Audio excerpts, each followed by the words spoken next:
Peace. This is a meat and potato sorcery production starring myself, the Water Alchemist, and today's topic for the occult family is the creation.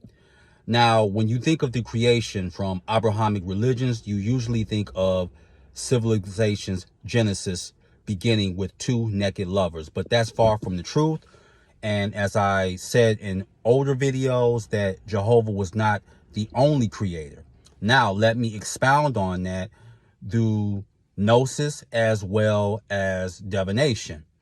I'm not going to say that this is all the creators, but these are some who basically verified it and imbued their imprint. Let's go over it. Yes, Jehovah was one of the creators. Let me accentuate that. One. Let's go over some more. Lucifer, Azazel, Kali, Odin, Olodumare. Now, for those that don't know, Olodumare is part of the Yoruba pantheon from southwestern Nigeria. So you can get a lot of books on that, such as Olodumare, God in Yoruba belief, or The World of Good and Evil when it comes to Yoruba by Conrad Maj. And you also have Tiamat.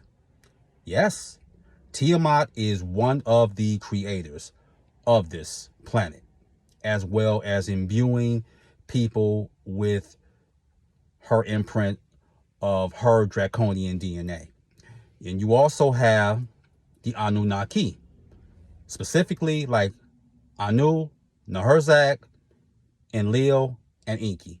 And of course, you can always read Genesis Revisited from the Earth Chronicles series by Zachariah Sitchin, but there's other books out there. But you can always go to the older texts. What am I talking about? The Bhagavad Gita, the Mahabharata, the Per-Em Heru, or the Book of the Dead, or even the King James Bible. And yes, Trox, let Mentor do this right out of the gate. The Kobe Bryant of magic is going to upset you today. You want to know why? I'll tell you why. Because they always talk about the Nephilim in the Bible, but here's one thing that you've always neglected. The book of Isaiah 45, verse 7, and it gives you this caption or verse right here. I am the light, but I also create the darkness. Yes, Trox, I want to see how you mouth breathers are going to clean that up. I love making life miserable for you. And let's go on about there are still immortals here and other races that are staying in the background, but by it being October or just certain periods because of all the portals that's been open, they will reach out to their lineage, whether that be from the Lyrans, the Arcturian, or whatever. Everyone, I'm not going to say everyone, but a lot of people here have celestial, demonic, or extraterrestrial DNA, drops of it. They already have that. And they've been doing research on that for decades. And I also want to talk about angels. Every culture has angels. Now, they may be known by various names, but the thing is that when you talk about angels, a lot of Christian zealots make it sound like indentured servitude or flat out slavery. And I remember, and I said this before, Michael was like, I don't serve Jehovah, but he's not the only one. First, let's talk about some of the people that are under Jehovah. And I'm just going to give you a few.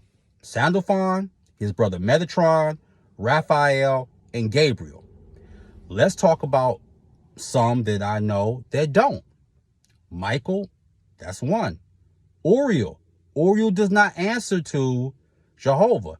And also my guardian, or one of my guardian angels, because she had chimed in. Raziel. Now, Raziel can manifest in the masculine, but because a lot of spirits can be gender neutral, she came to me in the feminine. And I left her out. And Raziel was like, basically like, what are you doing? Raziel was like, I don't even answer to Jehovah.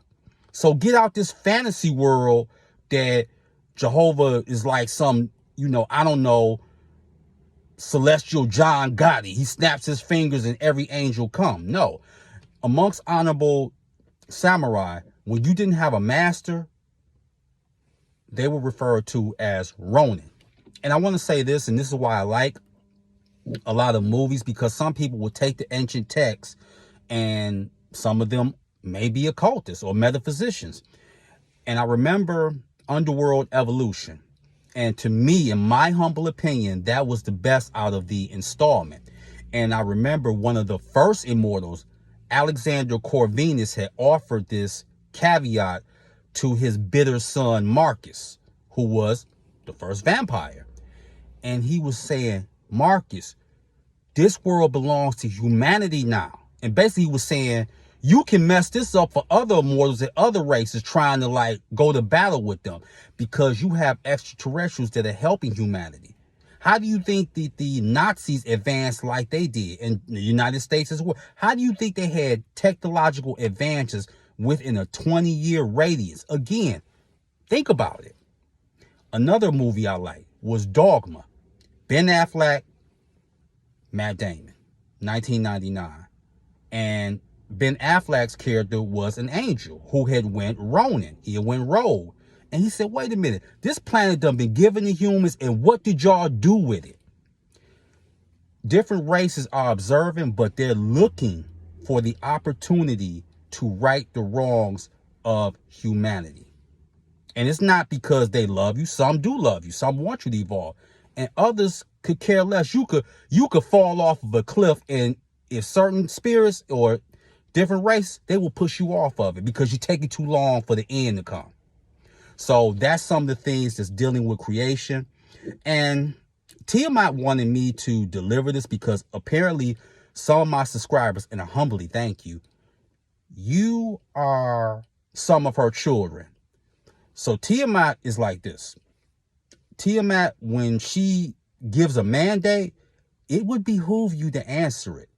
She wants some of her children back. And I've done this for Lilith, but Tiamat will not be left out.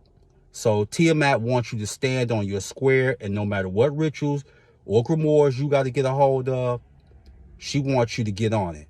I don't think I should have to say that more than once. So that's a little aspect of understanding the creation, aside from Judeo-Christian Catholic madness. So with that, that is your meat and potato sorcery for the day. I'm the Water Alchemist. The water, my friends. Peace.